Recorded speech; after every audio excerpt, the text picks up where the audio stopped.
Hello everyone.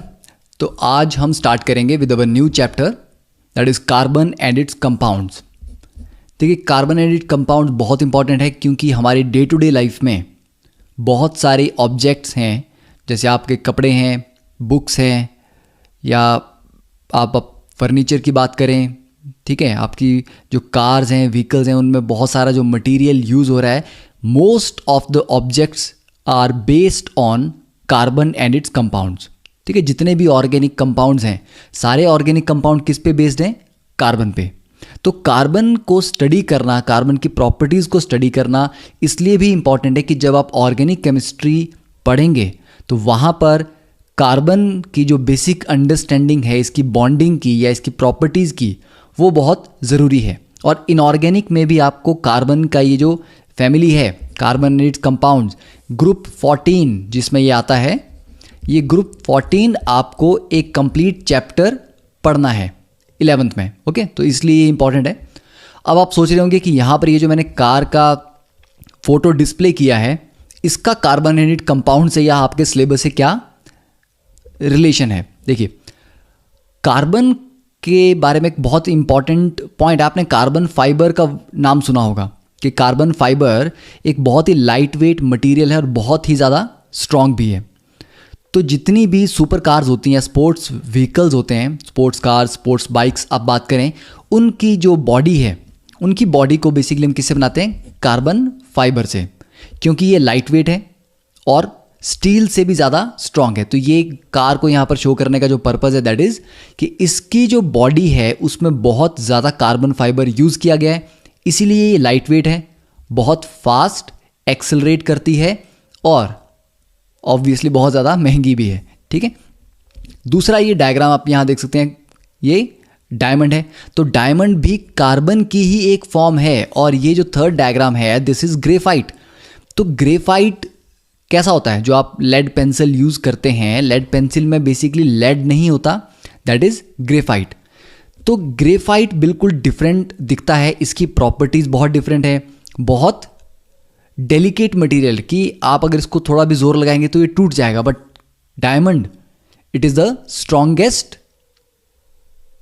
Substance. ठीक है, strongest आप इसको फॉर्म बोल सकते हैं किसी पर्टिकुलर एलिमेंट की।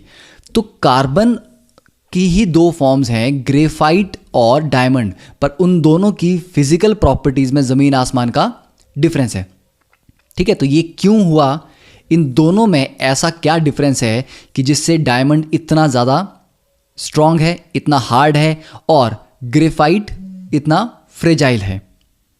ठीक है, अब देखिए कुछ इंटरेस्टिंग फैक्ट्स हम पढ़ लेते हैं कि कार्बन इस दुनिया में है तो कितना है और कहाँ कहाँ है। तो अगर हम यूनिवर्स की बात करें, ठीक है, यूनिवर्स की, हमारे मिल्की वे गैलेक्सी की अगर हम बात करें, तो हमारी गैलेक्सी में it is the 4th most abundant element. तो गैलेक्सी में सबसे ज़्यादा यूनिवर्स में क्या है? हाइड्रोजन, उसके बाद हीलियम है, फिर ऑक्सीजन है, और 4th नंबर पे है कार्बन। तो इसलिए भी काफ़ी इंपॉर्टेंट है कि पूरे यूनिवर्स में 4th सबसे ज़्यादा पाया जाने वाला ये एलिमेंट है। सेकेंड पॉइंट देखिए, it is the 15th most abundant element in earth crust. तो अर्थ क्रस्ट में ये 15th पोजीशन पे आता है। तो अर्थ में सबसे ज़्यादा क्या है? ऑक्सीजन। किस फॉर्म में है? ऐसा नहीं है कि ऑक्सीजन आपकी मिट्टी में गैस की फॉर्म में छुपी हुई है। ऑक्सीजन डिफरेंट जैसे कार्बोनेट्स हैं, सिलिकेट्स हैं, बाइकार्बोनेट्स हैं, फॉस्फेट्स हैं, तो डिफरेंट कंपाउंड्स में, जैसे कार्बोनेट का फॉर्मूला क्या है? आयन का CO3 2 नेगेटिव, ठीक है, PO4 3 नेगेटिव, फॉस्फेट आपके आगे। तो इस तरह से डिफरेंट रॉक्स या मिनरल्स में ऑक्सीजन पाई जाती है। तो उस फॉर्म में ऑक्सीजन अगर देखी जाए तो अर्थ में सबसे ज़्यादा अबंडेंट है। उसके बाद सेकंड आता है सिलिकॉन, फिर एल्यूमिनियम, फिर iron, calcium, sodium, potassium, magnesium, titanium, hydrogen. तो कार्बन का आएगा 15th नंबर पे। तो अर्थ की क्रस्ट में अगर देखें तो सिर्फ 0.02% कार्बन है। किस फॉर्म में है? मिनरल्स। ठीक है, जैसे कोल की फॉर्म में हो गया आप, ठीक है, पेट्रोलियम जो क्रूड ऑयल है उसकी फॉर्म में हो गया, या कार्बोनेट्स हो गए, बाइकार्बोनेट्स हो गए, और एटमॉस्फेयर में देखें तो 0.03% कार्बन डाइऑक्साइड है। तो ऐसा नहीं है कि अर्थ में या एटमॉस्फेयर में बहुत ज़्यादा कार्बन पाया जाता हो, बट कार्बन के जो कंपाउंड्स हैं या कार्बन के कंपाउंड्स की जो डे टू डे लाइफ में यूजेबिलिटी है वो इतनी ज़्यादा है कि अभी हम एक एक्टिविटी करेंगे, उससे आपको आइडिया मिलेगा कि कार्बन हम डे टू डे एक्टिविटीज़ में कितने ज़्यादा कार्बन कंपाउंड्स को यूज़ करते हैं और किस किस तरह से यूज़ करते हैं। अब थर्ड फैक्ट देखते हैं। It is the second most abundant element in the human body. हमारी बॉडी में सबसे ज़्यादा क्या है, 65% ऑक्सीजन है, उसके बाद 18% कार्बन है, 10% hydrogen, 3% nitrogen, then calcium, phosphorus, potassium. ठीक है, और भी एलिमेंट्स हैं बट ये मैंने कुछ पर्टिकुलर यहाँ पर लिस्ट डाउन किए हैं। तो आप देख सकते हैं कि हमारी ह्यूमन बॉडी का ऑलमोस्ट 99% किन एलिमेंट से मिलकर बना है, ऑक्सीजन, कार्बन, हाइड्रोजन, नाइट्रोजन और कैल्शियम। ओके, तो अब ये कुछ फैक्ट्स हो गए कार्बन के बारे में। तो अब देखते हैं कि कार्बन का अगर आप एटम देखें तो कार्बन के एटम में क्या है, 6 प्रोटॉन्स हैं प्लस 6 न्यूट्रॉन्स हैं उसके न्यूक्लियस के अंदर। ठीक है, और न्यूक्लियस के आसपास क्या होंगे, 6 इलेक्ट्रॉन्स। ठीक है, 6 इलेक्ट्रॉन्स घूम रहे होंगे। तो डायग्राम आप देख सकते हैं, ये ब्लू कलर के क्या हैं, 6 इलेक्ट्रॉन, 1 2 3 4 5 6। ठीक है, आई गेस यहाँ पर उन्होंने कुछ ज़्यादा ड्रॉ कर दिए हैं, 1 2 3 4 5 6 7 इन्होंने ड्रॉ कर दिए। No, this will be 6 electrons. तो 6 प्रोटॉन हैं, 6 न्यूट्रॉन्स हैं और 6 इलेक्ट्रॉन्स हैं। तो इसका जो मास नंबर है, मास नंबर क्या होता है, proton plus neutron, proton plus neutron, that will be कितना होगा, 12। और इसका अगर हम एटॉमिक नंबर देखें तो एटॉमिक नंबर किसके बराबर होता है, नंबर ऑफ प्रोटॉन्स के बराबर, दैट विल बी 6। ओके, तो कार्बन को जब आप पीरियोडिक टेबल में देखते हैं तो पीरियोडिक टेबल में इसकी पोजीशन कहाँ है, 14th ग्रुप में। तो 14th ग्रुप में कार्बन आता है, उसके नीचे सिलिकॉन है, जर्मेनियम है, टिन है और लेड है। तो ये पूरी क्या है, ये आपका आ गया ग्रुप 14, या इसको हम कार्बन फैमिली भी बोलते हैं। ठीक है, तो ये आप पूरा एक चैप्टर 11th क्लास में इनऑर्गेनिक केमिस्ट्री में पढ़ेंगे। ठीक है, तो कार्बन के बारे में हमें पता लग गया, मास नंबर इसका 12 है, एटॉमिक नंबर 6 है, ये आपने जूनियर क्लासेस में ऑलरेडी पढ़ा हुआ है। अब देखते हैं फर्स्ट एक्टिविटी के, अगर आप अपने आसपास आपने सुबह से लेके अब तक जो भी डिफरेंट ऑब्जेक्ट्स यूज़ किए हैं या कंज्यूम किए हैं उनकी लिस्ट बनाएं। तो सुबह से अब तक आपने क्या क्या किया होगा। चलिए एक चीज़ हम बोल देते हैं कि आपने खाना तो खाया होगा सुबह। ठीक है, तो ब्रेकफास्ट, फिर उसके बाद आपने क्लोथ्स यूज़ किए, आप नहाए धोए, उसके बाद आपने क्लोथ्स ठीक है चेंज किए होंगे, तो ये हो गया। अगर आपने सुबह गलती से पढ़ाई भी की हो तो हम बुक्स को भी उसमें इंक्लूड कर सकते हैं जो आपने ऑब्जेक्ट्स यूज़ किए होंगे। ठीक है, आपने कुछ यूटेंसिल्स यूज़ किए होंगे, खाना खाया तो कुछ बर्तन में खाया होगा, वो मेटल के भी हो सकते हैं या डिफरेंट मटेरियल के भी हो सकते हैं। ओके, क्ले से बने हुए। तो ये जनरल है। और हो सकता है आपने कोई मेडिसिन ली हो। ठीक है, अगर आप कोई भी सपोज अगर कोई प्रॉब्लम है तो आप हो सकता है कि मेडिसिन भी खा रहे हो सुबह। ये जनरल कुछ ऑब्जेक्ट्स हो गए। ठीक है, और कोई ऑब्जेक्ट आपको इस तरह से याद आ रहा हो जो आपने सुबह से लेके अब तक, क्लोथ्स हो गए, बुक्स हो गए। अगर आप स्कूल आएंगे तो आपका स्कूल बैग होगा, तो बैग और क्लोथ्स में कुछ ज़्यादा डिफरेंस चलिए हम नहीं होते। आप घर में नहा रहे हैं, जो पानी की जो पाइप है अगर वो मेटल की नहीं है तो वो किसकी होगी, पीवीसी की हो सकती है। ठीक है, आपके घर में जिस बर्तन में कुकिंग की गई उसमें कुछ नॉन स्टिक कोटिंग की होती है, उसको आप बोलते हैं टेफ्लॉन कोटेड मटेरियल। ठीक है, आपके जो कुकिंग यूटेंसिल है जिसमें आप खाना बना रहे हैं, ठीक है, मान लीजिए आप ऑमलेट बना रहे हैं तो उस पर क्या होती है, टेफ्लॉन की कोटिंग होती है ताकि जो खाने की चीज़ें हैं वो उस पर चिपके ना। ठीक है, तो ये कुछ जनरल एग्जांपल ले लेते हैं। अब देखते हैं इनमें से कितने कार्बन से रिलेटेड हैं। तो ब्रेकफास्ट में आपने जो भी खाया खाना वो बेसिकली क्या है, ऑर्गेनिक कंपाउंड्स हैं। ठीक है, वो बॉडी में जाके किस में ब्रेक होंगे? कुछ आपने कार्बोहाइड्रेट्स आपने लिए होंगे, ठीक है, आपने दूध पिया, तो उनमें बेसिकली कार्बन के ही कंपाउंड्स होंगे मेजॉरिटी में। तो ब्रेकफास्ट में आपके कार्बन कंपाउंड्स होंगे जो बॉडी में जाके डिकम्पोज होते हैं और आपको एनर्जी प्रोवाइड करते हैं। क्लोथ्स की अगर हम बात करें तो क्लोथ्स कहाँ से आए? क्लोथ्स आपके बेसिकली जो फाइबर है कपड़ों का वो क्या है? कार्बन के ही कंपाउंड्स हैं। बुक्स आप देख रहे हैं तो बुक्स का भी बेसिक बुक्स कहाँ से बनी? ये वुड से बनी, ठीक है, पेड़ों से लकड़ी आई, उसको आगे फिर प्रोसेस करके बुक्स, उससे जो कागज़ बनेगा उस पर बुक्स बनेंगी। तो बुक्स में भी बेसिकली क्या है? कार्बन के कंपाउंड्स हैं। जो बर्तन आप यूज़ कर रहे हैं यहाँ पर कार्बन के कंपाउंड हो सकते हैं अगर आप एक पर्टिकुलर टाइप का प्लास्टिक यूज़ कर रहे हैं, ठीक है, बट अगर आप स्टील की प्लेट्स यूज़ कर रहे हैं, किसी और मेटल की प्लेट्स यूज़ कर रहे हैं, तब ये नहीं होगा। मेडिसिन जो आप लेते हैं, डिफरेंट दवाइयाँ अगर आप ले रहे हैं, तो दवाइयों में जो कंपाउंड्स होते हैं वो भी generally most of the cases वो कार्बन के ही कंपाउंड्स होते हैं, ठीक है। बैग आप देख लेंगे तो कपड़े का होगा बैग, या किसका होगा? किसी सिंथेटिक मटेरियल का होगा, तो वो भी कार्बन के कंपाउंड्स होंगे। पीवीसी, पॉलीविनाइल क्लोराइड्स, ये भी कार्बन के कंपाउंड्स हैं। टेफ्लॉन, ये भी कार्बन का एक कंपाउंड है। तो आप देखिए कि डे टू डे लाइफ में कितनी सारी चीज़ें हैं जो कार्बन के कंपाउंड से बनी हुई हैं। इसलिए हमें कार्बन की बॉन्डिंग को ज़्यादा डिटेल में समझना है, क्योंकि इसका यूज़ होगा आगे आने वाली क्लासेस में। ओके, अब देखते हैं next topic, that is bonding in carbon. कि कार्बन में जो बॉन्डिंग होती है वो कैसी होती है? तो कार्बन में जो बॉन्डिंग है इट इज़ कोवलेंट बॉन्ड। तो अब तक आपने जूनियर क्लासेस में पढ़ा होगा कि एक हमारे पास आयनिक बॉन्ड होता है, एक हमारे पास कोवलेंट बॉन्ड होता है। ये जनरल दो कैटेगरीज हमारे पास हैं। कोऑर्डिनेट बॉन्ड को अभी हम छोड़ देते हैं, या कुछ जो स्पेशल टाइप के एक्स्ट्रा बॉन्ड्स होते हैं उन्हें हम नहीं कंसिडर करेंगे। ये दो सबसे कॉमन मेजॉरिटी में पाए जाने वाली जो बॉन्डिंग्स हैं उन दोनों को स्टडी करते हैं। तो आयनिक बॉन्ड में क्या होता है?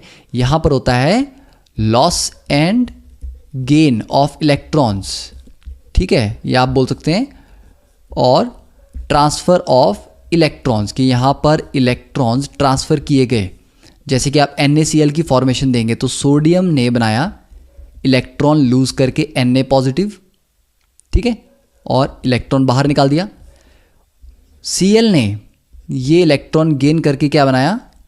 Cl नेगेटिव, और ये पूरा मिला के क्या बन गया आपका फाइनली? NaCl। तो ये एक आयनिक कंपाउंड है जहाँ पर एक कैटायन बनता है पॉजिटिवली चार्ज, एक एनायन बनता है नेगेटिवली चार्ज, और पॉजिटिव और नेगेटिव के बीच की अट्रैक्शन से जो बॉन्ड बनता है उस अट्रैक्शन को ही हम आयनिक बॉन्ड कहते हैं। पर कोवलेंट बॉन्ड में क्या होता है? यहाँ पर लॉस एंड गेन नहीं होता, यहाँ पर होती है शेयरिंग ऑफ इलेक्ट्रॉन्स। शेयरिंग का मतलब है कि अगर मेरे पास सपोज आपके पास एक साइकिल है, ठीक है, और आपके फ्रेंड को भी वो चाहिए, कभी कभी वो चाहता है उसको यूज़ करे, तो आप दोनों अगर उसको शेयर कर रहे हैं, तो कभी आप यूज़ कर रहे हैं, कभी आपका फ्रेंड यूज़ कर रहा है, तो एक ही साइकिल दोनों के काम आ रही है, ठीक है। तो दोनों उसको अपनी बोल सकते हैं कि हाँ मेरे पास एक साइकिल है, क्योंकि दोनों उसको यूज़ कर रहे हैं, तो वो क्या शेयरिंग। तो यहाँ पर इलेक्ट्रॉन्स लिमिटेड हैं, बट उनको दो स्पीशीज़ आपस में शेयर करती हैं, ठीक है। तो उसको हम अभी डिटेल में पढ़ेंगे कि कोवलेंट बॉन्ड में शेयरिंग क्यों होती है और किस तरह से होती है, ठीक है। तो उसके लिए पहले हम देखते हैं कि इलेक्ट्रॉनिक कन्फिग्रेशन क्या है कार्बन की। तो इलेक्ट्रॉनिक कन्फिग्रेशन ऑफ कार्बन अगर हम यहां पर लिखते हैं तो that will be 1s2 2s2 and 2p2, क्योंकि total number of electrons carbon के पास कितने हैं? 6 इलेक्ट्रॉन्स। तो देखिए 2 + 2 + 2 दैट इज टोटल 6। तो जो आपकी फर्स्ट शेल है के शेल में आपके सिर्फ 2 इलेक्ट्रॉन्स हैं, और जो एल शेल है उसमें 4 आपके इलेक्ट्रॉन्स हैं। तो आउटर मोस्ट शेल कौन सी है? L, that is 2s and 2p, ये आपकी आउटर मोस्ट शेल है। तो आपके पास जो वैलेंस शेल है उसमें जो वैलेंस इलेक्ट्रॉन्स हैं ये कितने हैं? सेकंड शेल में कितने इलेक्ट्रॉन्स हैं? s के पास 2 हैं और p के पास भी 2 हैं, तो हमारे पास हैं 4 वैलेंस इलेक्ट्रॉन्स। अब जब भी कहाँ कोई पर्टिकुलर एटम बॉन्डिंग करता है, बॉन्डिंग करता क्यों है? बॉन्डिंग का पर्पस क्या है? To provide stability. किसी चीज़ को ज़्यादा स्टेबिलिटी अचीव करनी है तो स्टेबल होने के लिए बॉन्डिंग करता है। स्टेबिलिटी हमने अब तक जो पढ़ा है कैसे आती है? By completion of octet. Generally हम बोल सकते हैं कि ऑक्टेट कंप्लीट होता है, या मोर एक्यूरेटली हम बोल सकते हैं achieving nearest noble gas configuration. ठीक है, कि कोई भी एलिमेंट क्या करना चाहता है? जो नोबल गैस हैं उनकी कन्फिग्रेशन को अचीव करना चाहता है, कि नोबल गैस की जैसी उसकी इलेक्ट्रॉनिक कन्फिग्रेशन हो जाए। तो उसके लिए क्या होगा? अब देखिए, कार्बन, अगर आप पीरियड में देखें कि पीरियड में कार्बन कहाँ पे है, ठीक है, तो हमारे पास कार्बन के बाद नेक्स्ट क्या आता है? नाइट्रोजन, फिर ऑक्सीजन, फिर फ्लोरीन, फिर नियॉन। ठीक है, तो कार्बन का जो एटॉमिक नंबर है दैट इज 6, नाइट्रोजन का 7, ऑक्सीजन का 8, फ्लोरीन का 9, नियॉन का 10। Now neon is a noble gas. तो नियॉन की कन्फिग्रेशन को अचीव करने के लिए कार्बन को क्या करना पड़ेगा? या तो कार्बन के पास देखिए 6 इलेक्ट्रॉन्स हैं तो 4 इलेक्ट्रॉन गेन करे। तो कार्बन अगर 4 इलेक्ट्रॉन गेन करेगा तो क्या बनेगा?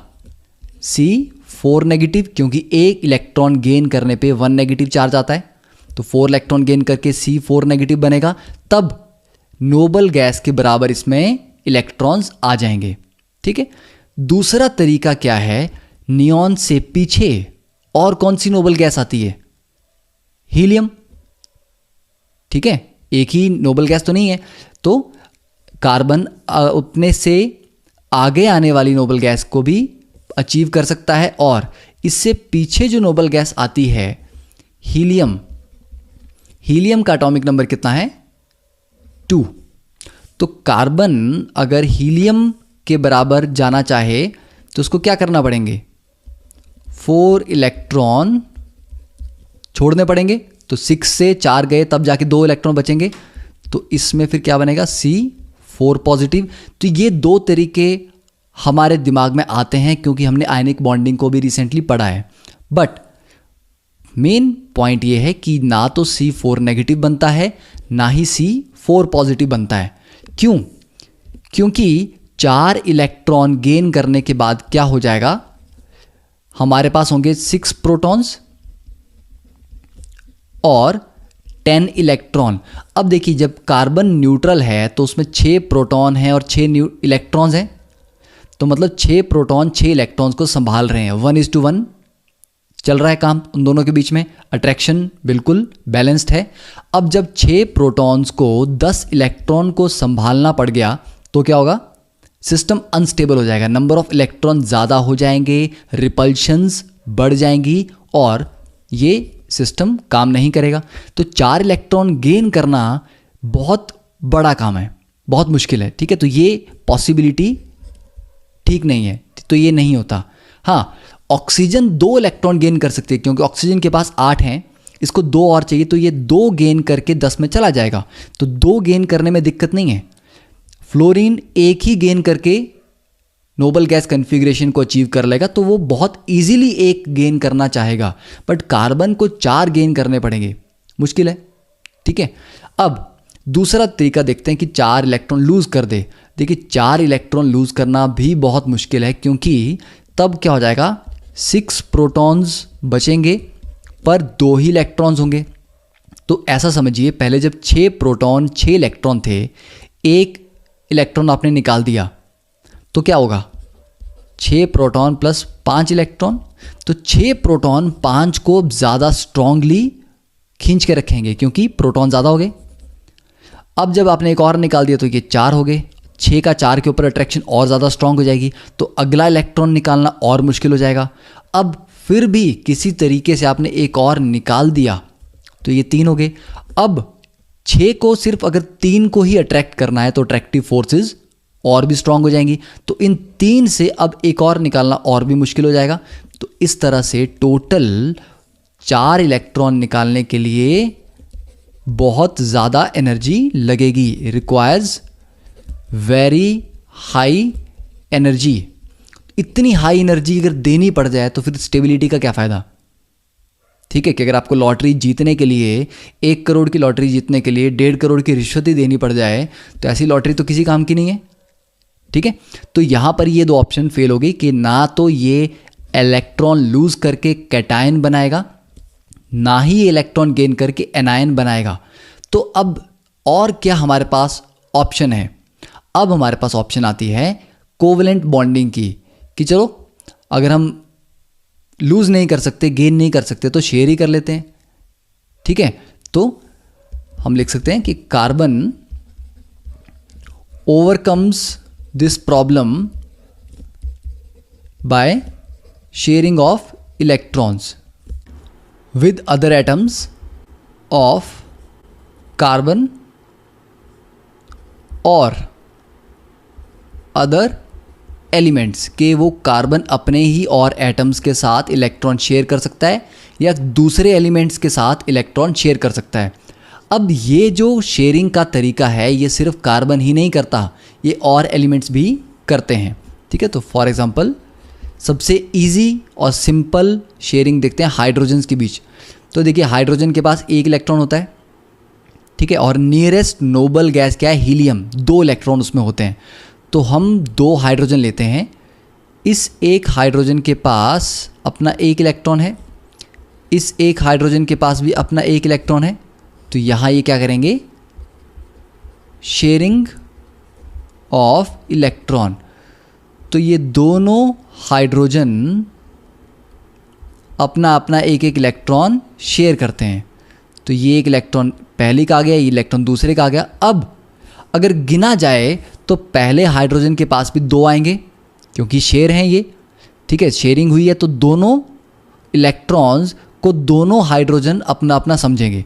तो इस हाइड्रोजन के पास भी 2 हैं, इस हाइड्रोजन के पास भी 2 हैं। ठीक है, तो नोबल गैस कन्फिग्रेशन आ गई इसकी हीलियम के बराबर। तो ये स्टेबल हो गया और इसको आप लिखते हैं H single bond H, 2 electrons का मतलब है एक सिंगल बॉन्ड। ठीक है, अब सेकेंड एग्जांपल देखते हैं कि हाइड्रोजन का अगर कार्बन के साथ बॉन्ड बनाना हो। ठीक है, तो कार्बन के पास वैलेंसी कितनी होती है, 4। तो मान लीजिए ये कार्बन के पास 4 इलेक्ट्रॉन आ गए। ठीक है, अब कार्बन को नोबल गैस कन्फिग्रेशन पे जाना, उसको तो 4 और चाहिए। ठीक है, तो होगा क्या, हम 4 हाइड्रोजन ले लेते हैं। ओके, तो उससे क्या होगा, एक कार्बन 4 हाइड्रोजन के साथ कंबाइन करेगा। ठीक है, आपको समझ आ रहा है, कार्बन की वैलेंसी है 4 इलेक्ट्रॉन्स और नोबल गैस बनाने के लिए उसको कितने चाहिए, 8। तो मतलब 4 और चाहिए। तो वो 4 हाइड्रोजन्स के साथ शेयरिंग करके 4 इलेक्ट्रॉन एक्स्ट्रा ले लेगा। तो देखिए कार्बन ये आ गया। अब यहाँ पर 1 हाइड्रोजन, यहाँ दूसरा हाइड्रोजन, यहाँ तीसरा हाइड्रोजन और यहाँ चौथा हाइड्रोजन। तो ये हाइड्रोजन का इलेक्ट्रॉन, हाइड्रोजन और उसका 1 इलेक्ट्रॉन, ये दूसरी हाइड्रोजन उसका 1 इलेक्ट्रॉन, ये तीसरी हाइड्रोजन का 1 इलेक्ट्रॉन और ये 4th हाइड्रोजन का 1 इलेक्ट्रॉन। और वैसे ही कार्बन का यहाँ 1 इलेक्ट्रॉन, यहाँ दूसरा इलेक्ट्रॉन, यहाँ 3rd और यहाँ 4th। तो कार्बन ने 4 हाइड्रोजन के साथ शेयरिंग की। अब कार्बन के पास अगर आप गिनेंगे तो कार्बन के पास कितने इलेक्ट्रॉन्स हैं, 8 इलेक्ट्रॉन्स। तो उसका क्या है, ऑक्टेट कंप्लीट हो गया। ठीक है, 8 इलेक्ट्रॉन्स का मतलब है वो नियरेस्ट नोबल गैस कन्फिग्रेशन में पहुंच गया। वैसे ही हर एक हाइड्रोजन के पास क्या है, ईच हाइड्रोजन हैज़ 2 इलेक्ट्रॉन्स, मतलब उसका डुप्लेट कंप्लीट हो गया। ठीक है, तो यहाँ पर दोनों को सेटिस्फेक्शन होगी, हाइड्रोजन का अपना काम हो गया, कार्बन का भी अपना काम हो गया। तो ये हुई sharing of electrons in CH4। This is CH4 molecule.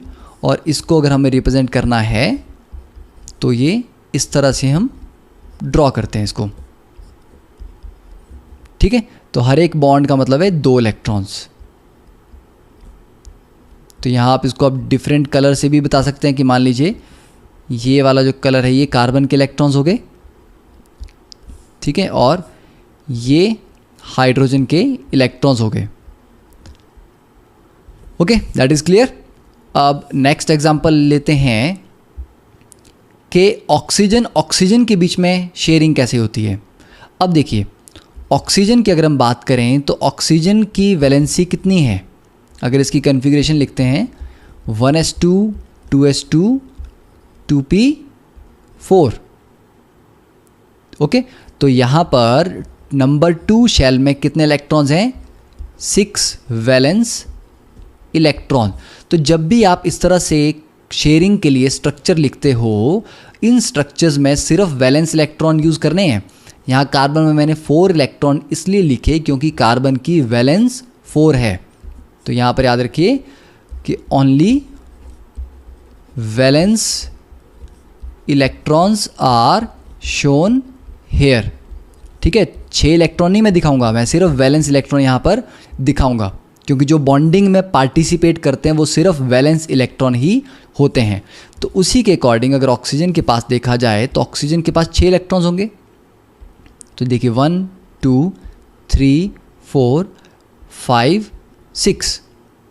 अब ऑक्सीजन को नोबल गैस बनने के लिए या नोबल गैस की कन्फिग्रेशन अचीव करने के लिए क्या चाहिए, 2 और इलेक्ट्रॉन्स, ठीक है। तो अगर 2 ऑक्सीजन आपस में मिल जाएं तो देखिए एक ऑक्सीजन के पास कितने हैं, 6, तो 2 4 6, ये एक ऑक्सीजन आ गई। और वैसे ही दूसरी ऑक्सीजन के पास भी कितने होंगे, 2 4 और 6, ये दूसरी ऑक्सीजन आ गई। तो इन दोनों के बीच में अगर शेयरिंग ऑफ इलेक्ट्रॉन्स होती है तो क्या होगा, ये 2 ऑक्सीजन्स, थोड़ा सा यहाँ बड़ा स्ट्रक्चर्स देखिए, तो यहाँ पर ये 2 ऑक्सीजन्स आ गई। अब पहली ऑक्सीजन के पास कितने इलेक्ट्रॉन्स है, 2 4 6। दूसरी ऑक्सीजन के पास भी डिफरेंट कलर यूज़ कर लेते हैं, 2 4 6। तो मतलब ये पहली ऑक्सीजन को भी 2 इलेक्ट्रॉन एक्स्ट्रा चाहिए, दूसरी वाली ऑक्सीजन को भी 2 इलेक्ट्रॉन एक्स्ट्रा चाहिए। तो दोनों ने अपने 2-2 इलेक्ट्रॉन आपस में शेयर करने की सोची। तो पहले वाले ने अपनी दूसरे के साथ शेयर किए, दूसरी ने पहली वाले के साथ शेयर किए। तो यहाँ पर 4 इलेक्ट्रॉन की शेयरिंग हो रही है, और जब 4 इलेक्ट्रॉन की शेयरिंग होगी तो क्या बनेगा, डबल बॉन्ड। तो उसको आप लिखते हैं ऑक्सीजन डबल बॉन्ड ऑक्सीजन। तो ऑक्सीजन ऑक्सीजन के बीच में क्या बनता है, डबल बॉन्ड, ठीक है, क्योंकि एक बॉन्ड का मतलब है 2 इलेक्ट्रॉन, तो 4 इलेक्ट्रॉन शेयर हो रहे हैं तो इट्स डबल बॉन्ड। और बाकी ये 2 जो होंगे ये लोन पेयर हैं, ठीक है। तो this oxygen has 2 lone pairs. ये जो खाली के 2 पेयर है ना इलेक्ट्रॉन्स के, जो किसी काम में इस्तेमाल नहीं हो रहे, इनको कहा जाता है लोन पेयर, ठीक है। और जो बॉन्ड बनाने में इलेक्ट्रॉन यूज़ हुए कितने, 4 इलेक्ट्रॉन, तो ये लिखे जाएंगे 2 बॉन्ड पेयर, कि 2 पेयर हैं इलेक्ट्रॉन्स के, वो किस में, बॉन्डिंग में हैं, और 2 पेयर हैं वो खाली बैठे हैं, तो वो लोन पेयर हैं, और ये 2 बॉन्ड पेयर्स हैं। ओके, तो O2 के बीच में कैसी शेयरिंग होगी ये आपने देख लिया। अब वैसे ही नाइट्रोजन की अगर हम बात करें तो नाइट्रोजन के वैलेंसी क्या होगी, 1s2 2s2 2p3। तो यहाँ पर 5 वैलेंस इलेक्ट्रॉन्स। तो 5 में इसको हम जनरली इस तरह से लिखते हैं, ठीक है, एक पेयर बना दिया और बाकी 3 हमने सिंगल कर दिए। ओके, अब नाइट्रोजन के पास क्योंकि 5 वैलेंस इलेक्ट्रॉन हैं, इसको एडिशनल कितने चाहिए, नोबल गैस बनाने के पास जाने के लिए 3 इलेक्ट्रॉन चाहिए। तो 2 नाइट्रोजन आपस में मिलेंगी। तो देखिए एक नाइट्रोजन के पास ये 5 हैं, दूसरी नाइट्रोजन के पास भी ये 5 है, और दोनों को 3-3 एक्स्ट्रा चाहिए, तो दोनों अपने 3-3 शेयर करेंगे, तो शेयरिंग ऑफ इलेक्ट्रॉन्स।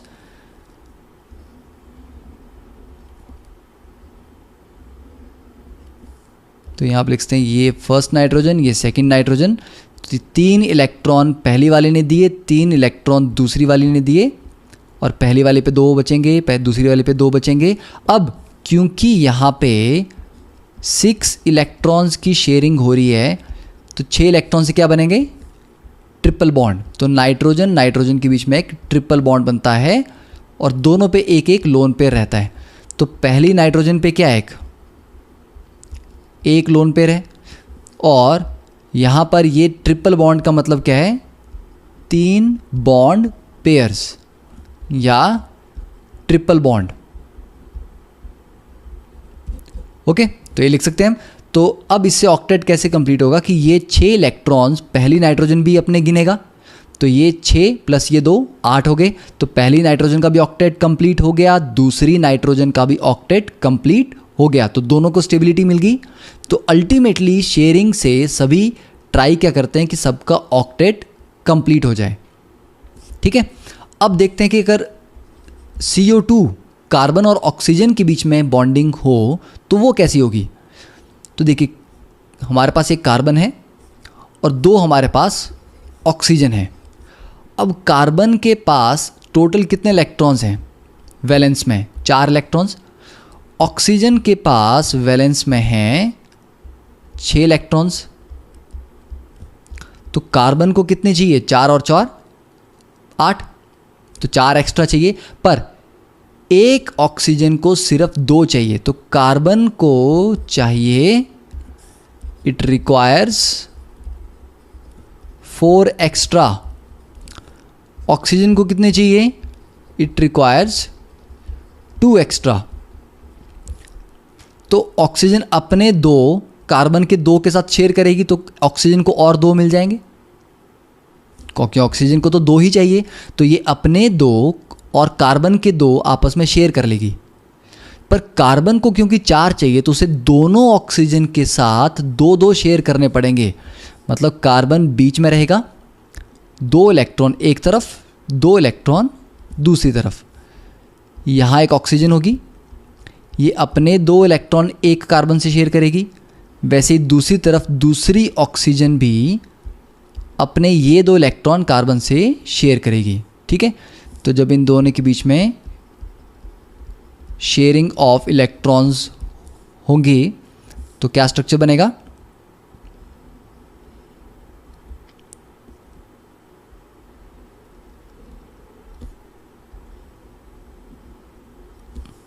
तो ये हमारे पास सेंटर में आ गया कार्बन, ये ऑक्सीजन, और कार्बन ने लेफ्ट वाली ऑक्सीजन के साथ 2 शेयर किए, राइट वाली के साथ 2 शेयर किए।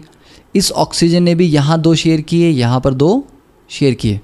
और अगर इसको हम कलर डिफरेंट कलर से रिप्रेजेंट करें, तो मान लीजिए ये 2 इस ऑक्सीजन के, ये 2 इस ऑक्सीजन के, और बाकी 4 ऑक्सीजन के पास अलग से रहेंगे।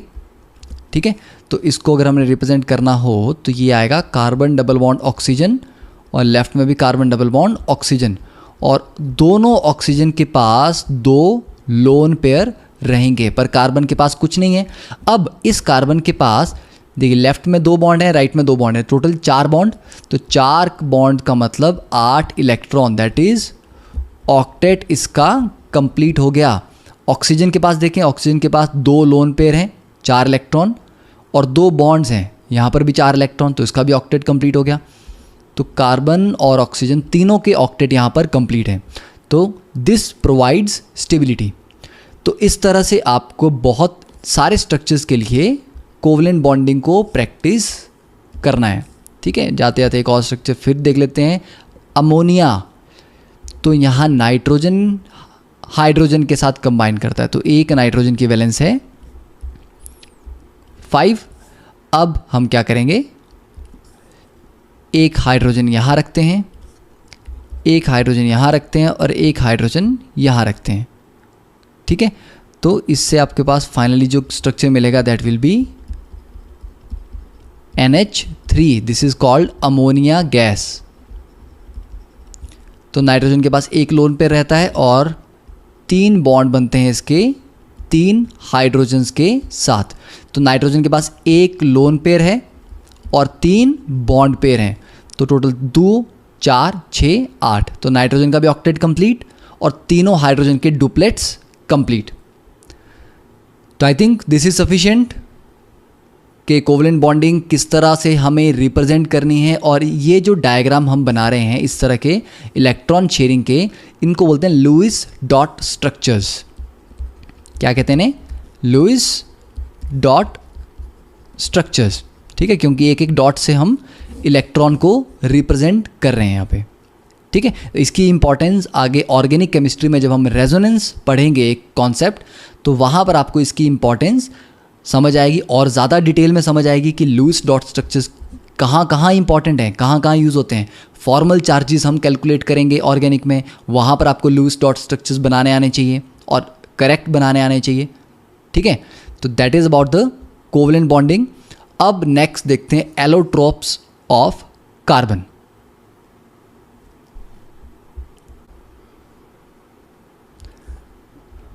तो देखिए एलोट्रोप्स ऑफ कार्बन, तो यहाँ पर जो डायग्राम दिया गया है, यहाँ पर हमें एक ग्रेफाइट का डायग्राम है।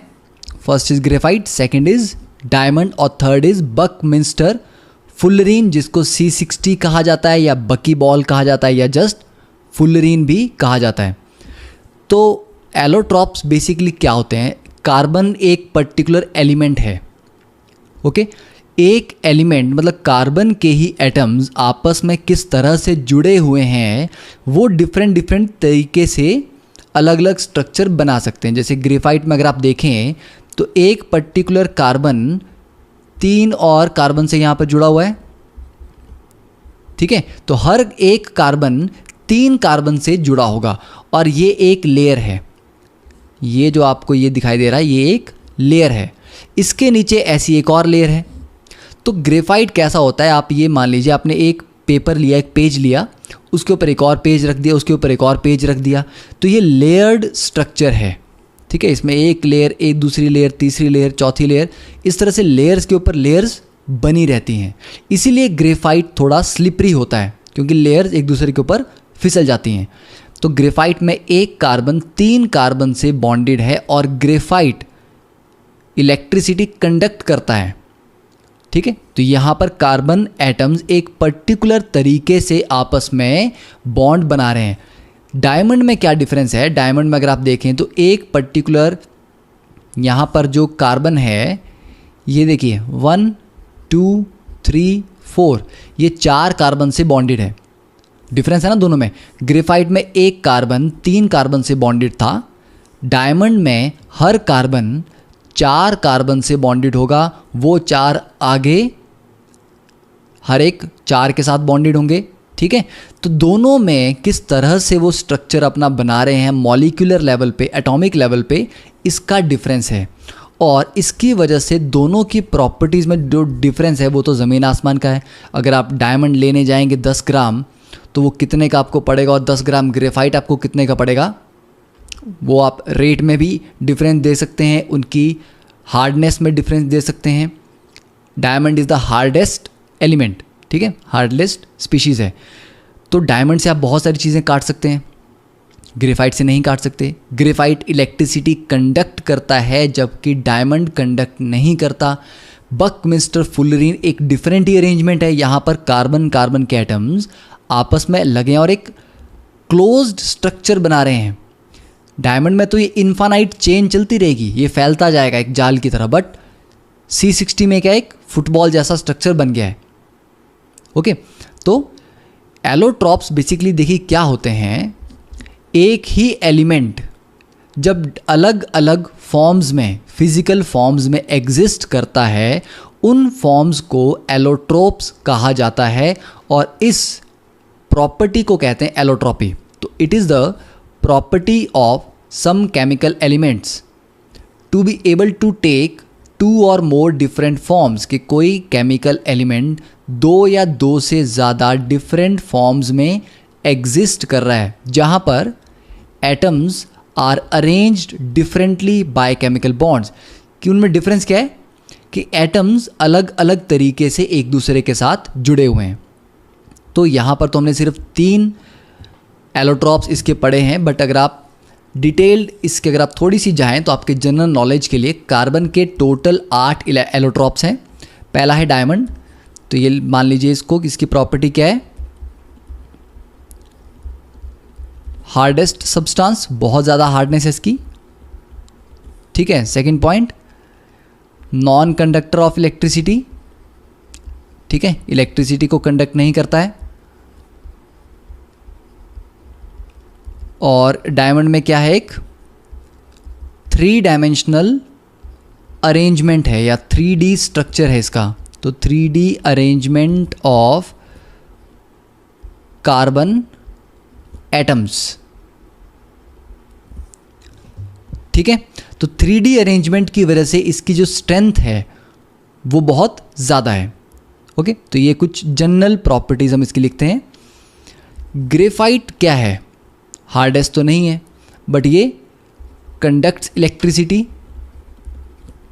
तो ये इसकी एक प्रॉपर्टी हुई, ठीक है। इट इज़ स्लिपरी, क्यों, क्योंकि लेयर्ड स्ट्रक्चर है, लेयर्स एक दूसरे के ऊपर स्लिप करती हैं, तो ये स्लिपरी है। और it has a layered structure,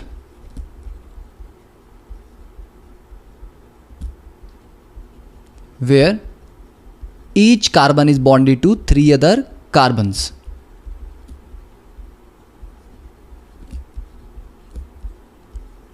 ठीक है, 3 carbons in the same plane. Okay, तो ये इसकी 3 जनरल हम प्रॉपर्टीज पढ़ रहे हैं। अभी डिटेल जो प्रॉपर्टीज हैं वो आप 11th में जाके तो ऑब्वियसली पढ़ेंगे, ठीक है, बट ये आपको प्रॉपर्टीज याद रखनी है। तो ये 2 हो गए। और ग्रेफाइट की सेकंड जो सबसे इंपॉर्टेंट बात आपको ध्यान रखनी है, it is the most stable allotrope, ठीक है, कि कार्बन के जितने भी एलोट्रॉप्स हैं उनमें ग्रेफाइट सबसे ज़्यादा स्टेबल होता है, ये पॉइंट आपको याद रखना है। तीसरा एलोट्रॉप बकमिंस्टर फुलरीन या बकीबॉल्स। फोर्थ इज लॉन्सडेलाइट, इसको हेक्सागनल डायमंड भी बोलते हैं। फिर फुलराइट C540, मतलब 540 कार्बन के एटम्स मिलके ये एक स्ट्रक्चर बनाते हैं।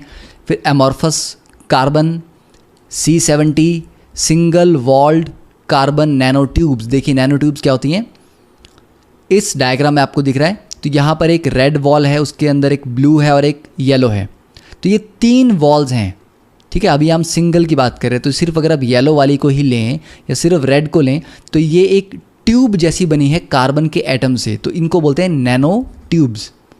तो ये टोटल 8 एलोट्रॉप्स आपके जनरल नॉलेज के लिए। बट अगर आपको सिर्फ अपने बोर्ड एग्जाम्स तक के लिए ही लिखना है तो आप 3 तो लिखेंगे, diamond, graphite and buckminsterfullerene, ठीक है।